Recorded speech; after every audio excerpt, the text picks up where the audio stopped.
You're listening to Moviesucktastic.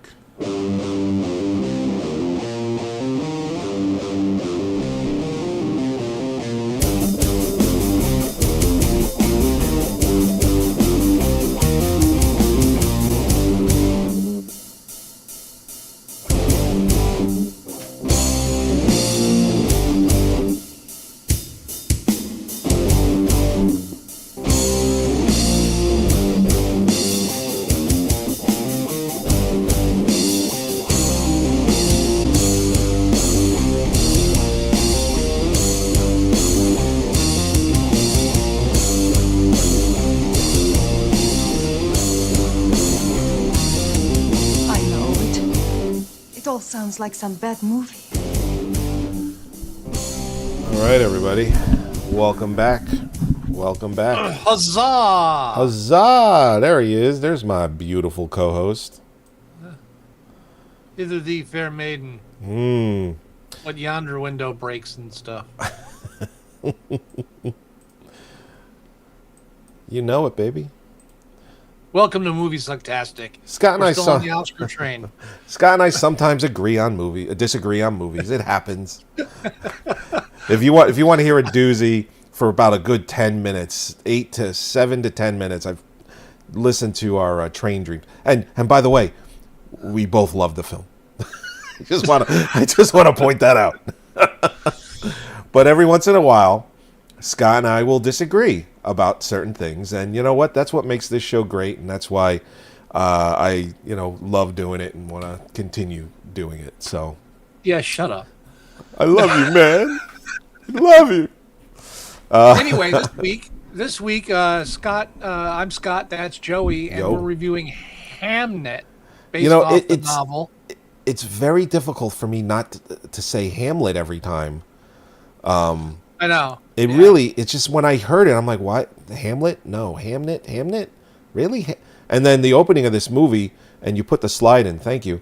It basically says that in Stratford, England, during this time period, the name Hamlet and Hamnet are considered the same name. So, but I still don't get why Shakespeare called it Hamlet instead of just Hamnet. I don't know. I don't know the rationale in that. Maybe because he didn't want to name his son exactly, exactly the. I don't know. But it is the same. But it is the same. It's like chow and chow. Chow, chow. Hello, goodbye. Same thing, same name, or same word. I actually had that, not an argument with somebody. It might have been my oldest son with chow. He's like, it doesn't mean the same thing. I go, it does. And it was like, it went on for far too long. Longer than our train dreams thing went. No, that was me. That was you? No. Yeah. The chow chow thing was you? Yeah, that was me. I remember that conversation. Oh, I don't. I just know that I argued with Anyway. somebody about it. Anyway, what I found more Hey, annoying it comes full circle. name-wise- Please go. What I found more annoying name wise was how they kept pronouncing Agnes. Yeah. It was, how did they pronounce it? It's like anus. Ain't what?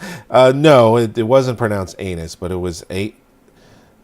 ain't like ain. It was like Agnes, like with like there was a Y in it, Agnes. I had to double check to make sure her name was Agnes. Like, no, I'm right, Agnes. That's their name. Okay, we're doing this. We're pronouncing all the names weird. Just isn't it cheeky not to mention his last name until the end of the film? Oh, like we didn't know. I mean, it's. Where is Will? Will Shakespeare? Yeah. This is another biopic we didn't need. I take it that it's better, but it's better than your typical biopic. it is.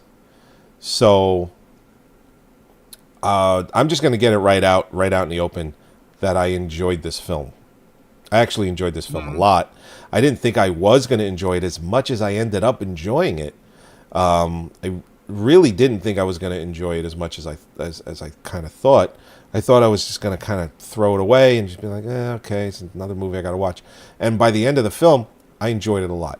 I got emotional in a lot of different spots, especially during the main part of the film, the main plot line of this film. That scene really... Which one would that be? When the son dies. Oh, the dead kid. Yeah. Okay. That stuff really affects me. I get very emotional with things like that. Stop! Why are you making a face? You told me I wasn't human for not getting emotional during train dreams, and a kid dies. Hold on, I gotta go there now. A kid dies, and I get emotional about it, and you're like, humph.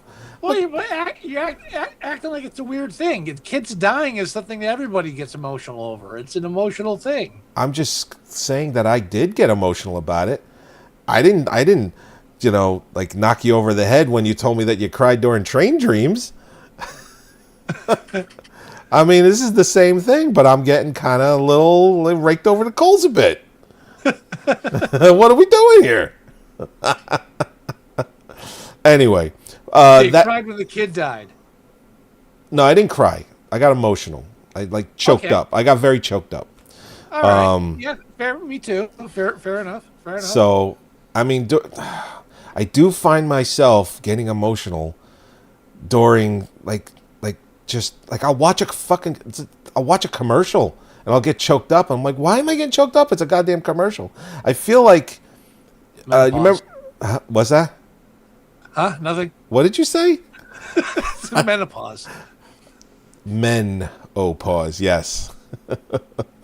No, that movie, Analyze This.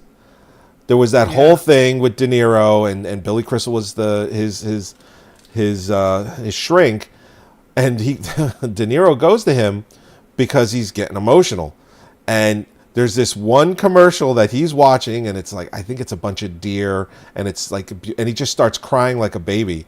And that is kind of where I am right now in a weird way. Not specifically like seeing like a deer commercial, but it's like, I will see something and I will resonate with it, and I'll just get choked up, and I'm like, what the fuck is happening? It's like the Bad Bunny halftime show. I liked the Bad Bunny halftime show. Yeah. I did.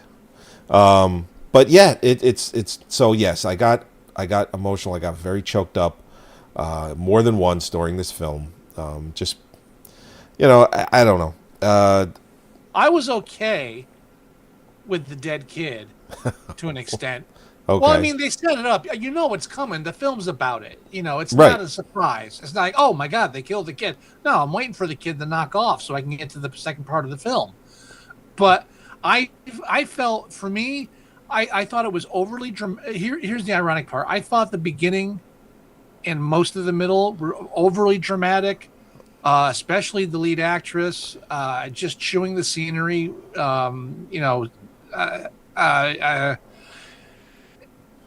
I thought her performance was excellent. She's currently the front runner. We'll talk about its nominations. Actually, we should do that after you talk now about the film. Go ahead. All right. No, go ahead and finish what your thought.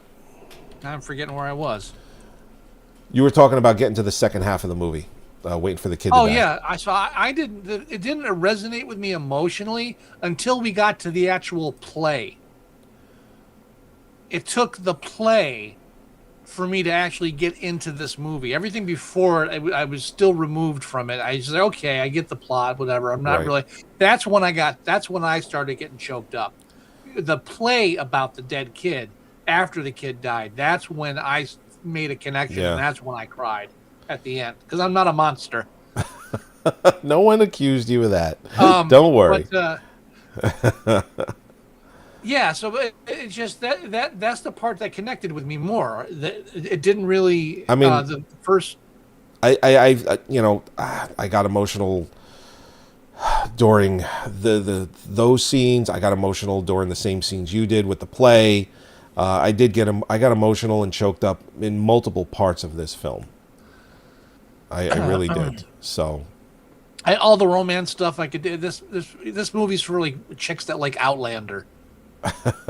You know, and for any women out there that thinks that this time period is sexy, tell me how sexy those birth scenes were. Yeah, yeah, it really Right. makes you want to live. Makes you want to live back in that time period, right? Now, Yeah. stop it with the romanticizing. her first kid, she went out. She went out into the woods on purpose. just squatting out there in a red dress. Yeah, that's what you want to do. I didn't think so. Stop romanticizing the past. The past sucked. No disagreement there. Well, he like as a favor to her, he goes to work without her. So he's like, I'm not going to sully you with the city. You're going to stay out in the country. She's like, oh, thank you, thank you. And then later, when the kid dies, she's like, oh, why weren't you here? Because London's a shithole. Yeah. I have to go there to work and come back. You know this. Totally unreasonable woman, just like in any other film. Blaming him and everything until she sees the play, then she suddenly understands. Maybe just listen to the guy. I don't know. This sounds like a therapy session. You don't ever listen to me. Yeah, I have to work. You get to stay home in the country. I'd love to stay in the country. I bought the biggest fucking house in Stratford. Come on. It's like you held my hand and told me I was going to be successful. Why am I being raked over the coals here? Like, that's how these back and forths would go in like today's probably back and forths. Because she holds his hand, remember in the beginning? And she said she could tell. Like, she holds his hand, you know, like this. And she's like, oh, you're going to be successful. That was the one thing I learned about Shakespeare through this whole film. I never knew he married a witch. Right? That's new to me. Forest witch. Ooh, the best kind. Yeah. I bet she had some spooky ways. Yeah, I just overly romanticized past. Yeah. Even though the film did play it pretty gritty and raw, especially like you know showing the boobos on the kids when they're all sick and everything. Oh yeah, like the huge lumps in their neck and yeah. So let's go over let's go over its nominations real quick. Okay. It's clearly it's nominated for Best Picture. It has that new nominee, that Best Casting nominee. Best Original Score. Best Director for Chloe Zhao. Best Actress in a Leading Role, Jessie Buckley. Best Adapted Screenplay. Best Production Design. And Best Costume Design. I will say this right off the bat. I enjoyed this film way more than I enjoyed Nomads, which was the film that Chloe Zhao won Best Director and Best Picture for. No. You like Nomads more than this? Nomadland, I think you mean to say. Oh, yeah, I was thinking of the one with Pierce Brosnan.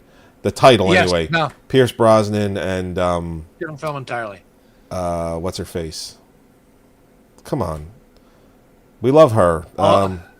You know who she is. All I remember is Pierce Brosnan. Yeah, but what's her face? She was in it. She was in Night of the Comet. Don't get sidetracked. Mary Warnoff. Mary Warnoff. Oh, okay. Yeah, it's been a while. I forgot. Yeah. Nomadland. Chloe Zhao Nomadland. won Best Director and Picture for Nomadland. I enjoyed this way more than that movie. I'm not a fan of hers. I would agree with you. This film, because Nomadland pissed me off morally. It really, I was offended by Nomadland. This film, I was just more like, okay, yeah, I get it. Outlander.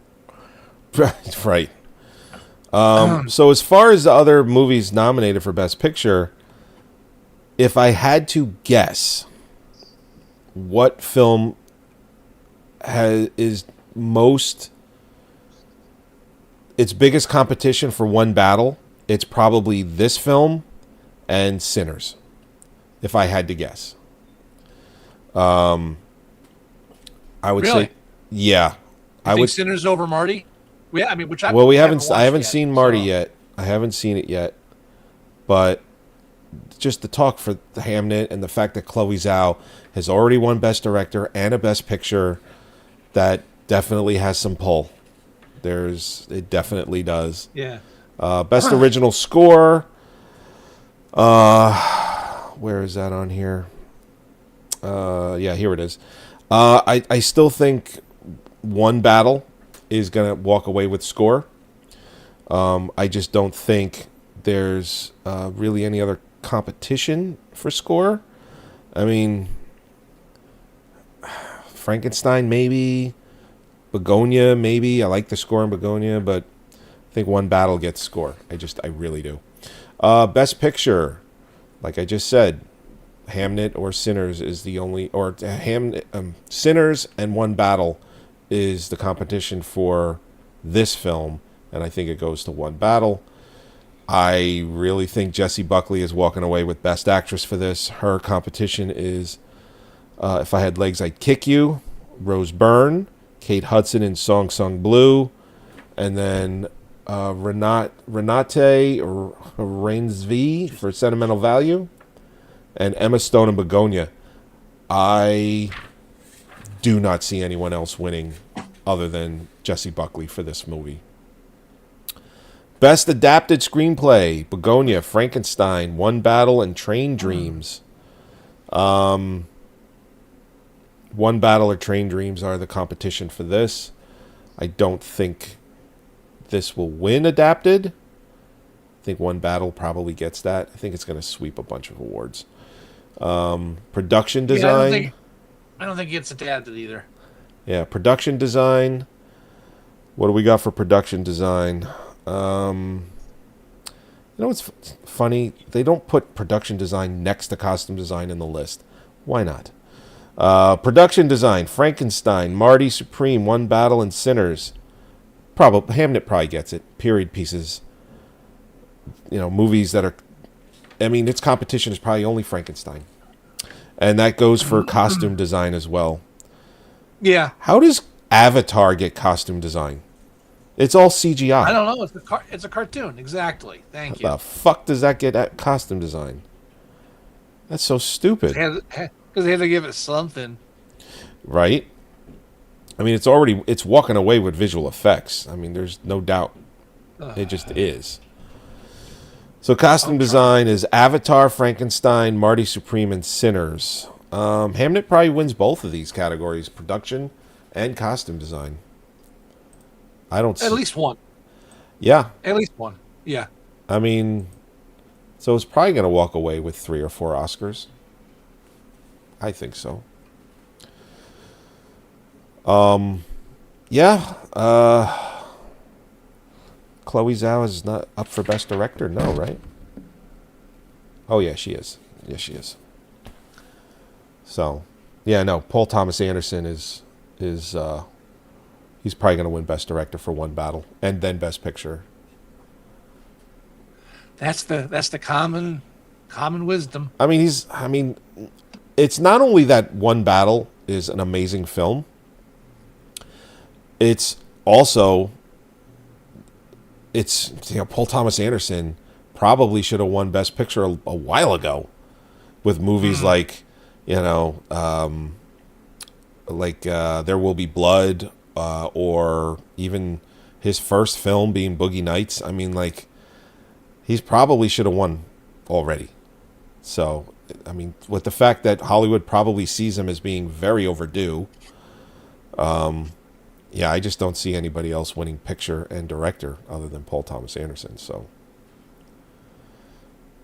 oh, and you know who else? Paul Mescal, the guy that plays William Shakespeare. I thought his performance was excellent. Not even a sniff at the Best Actor category. Yeah, I wasn't impressed. But I mean, well, here's the thing. If I had to choose, Joel Edgerton from Train Dreams would completely trump Paul Mescal for this film. But it just goes to show what strong nominees there are, because there are really good performances that have been left out. You know, there just have been. Especially Joel Edgerton's from Train Dreams. I actually, everyone should listen to that episode because I think it turned out to be a good one. But Scott and I both agreed that it only had 4 nominations. And that movie really felt like that could have had 6, 8, 10 nominations. It really had that feel to it. And in a different year, it probably would have. This is just a very strong year for movies in this category. Yeah. So, I mean, that's a good thing. It's good for everybody. But in a normal year, Train Dreams would have definitely gotten more attention. It definitely would have.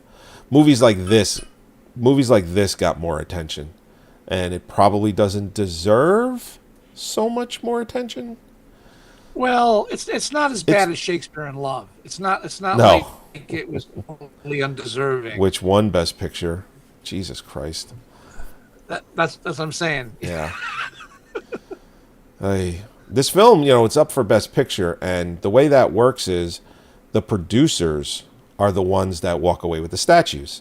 So there are 5 producers on this, but 2 of them being Steven Spielberg and Sam Mendes. I did not know that because the Amblin Entertainment, opens the film as one of the production companies. And I was like, as soon as I saw that, I was like, holy shit, Spielberg's a producer. I mean, that's not uncommon for him lately because he was a producer on the Scorsese film, the one that Scorsese did a couple of years ago, the Blood Moon Rose or whatever that one was. Remember Killers of the Flower Moon? That's it. Thank you. Killers of the Flower Moon. Spielberg was producer on that. So I thought that was interesting. Anyway, but Sam Mendes is a producer. If anyone knows who Sam Mendes is, he won Best Picture and Best Director for American Beauty. He also did, what was it, 1912? That was a phenomenal World War I movie. Yada, yada, yada. Did 2 of the James Bond movies. Skyfall, I believe. I don't remember the other. But it's a lot of talent in this film. Does it win Best Picture? No, I don't think it does. No argument there. So what should we rate this movie? What is it currently at on IMDb? I think it's like a 7-something or an 8. It's an 8. It's a solid 8. It's an 8. Yeah. I agree with the 8. Uh-oh. I put it down as a 7 on Letterboxd, but I'll go 8 for you. I think this is better than a 7. I really do. Still wasn't that impressed. I could clearly. Chloe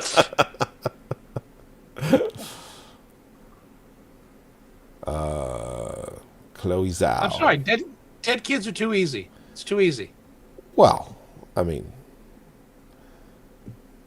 it's right in the title, the synopsis of the movie.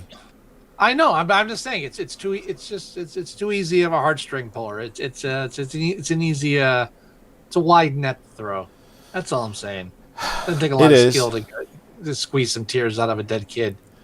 Well, the kid was good too.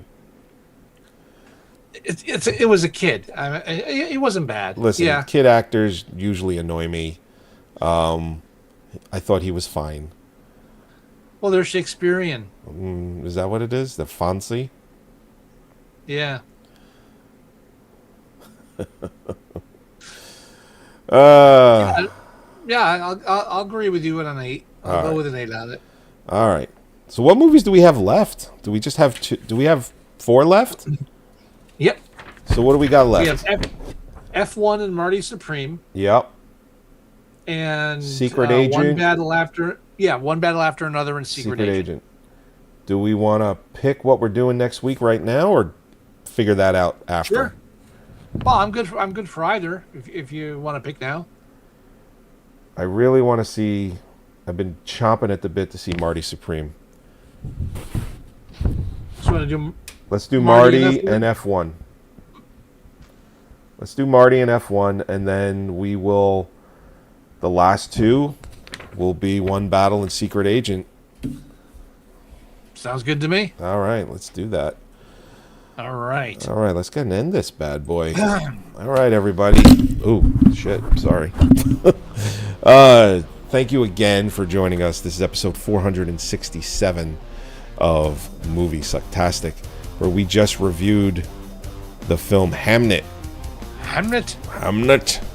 You can go to our website at moviesucktastic.com and you can download all of our episodes there. You can listen to them right from the website, and you can click on any of the YouTube links and it will take you to the episode and you can watch the episode we just recorded.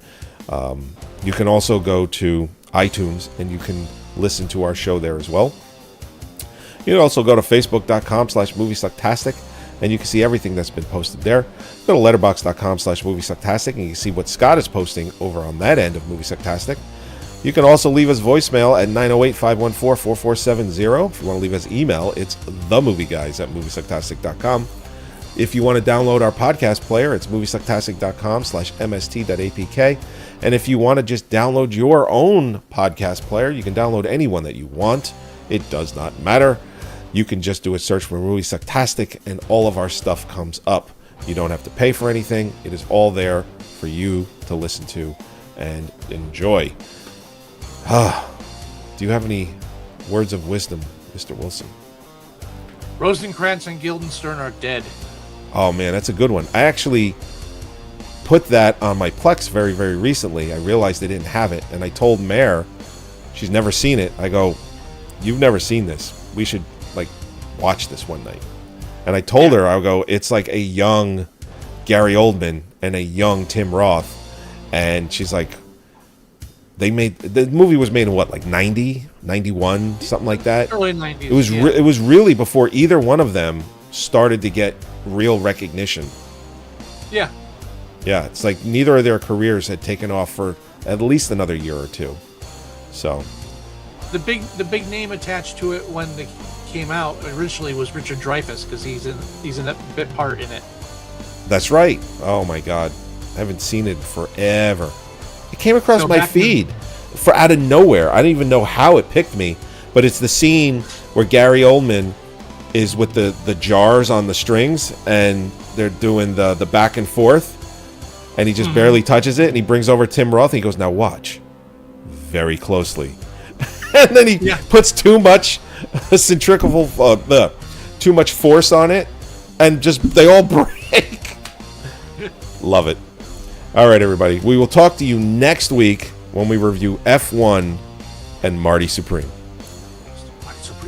We'll see you then. Bye-bye. Later.